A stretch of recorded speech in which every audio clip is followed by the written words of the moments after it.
aí. Mas desde as twisters antigas, eu tiro essa chapinha. E o barulho, pessoal, diminui muito, tá? Então não tem segredo, ó. Na verdade a gente vai empurrar o rebitinho pra fora lá, mas desgastando esses rebites aqui, ó. São 1, 2, 3 e tem mais um ali atrás que é o quarto, tá? Olha lá. Tira fora o rebitinho, ó.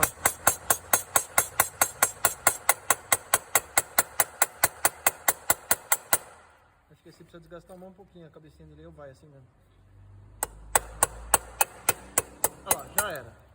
Caiu o pedacinho lá, tá vendo, rapaziada, ó? Aí você tira, aí depois você serra, né? Aqui tá vendo o cortezinho que a gente tá fazendo aqui? Serra e tira ela fora. Acabou o problema de relação, tá, galera?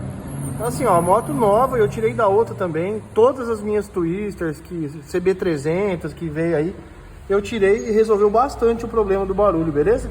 Então fica mais uma dica pra galera aí, ó.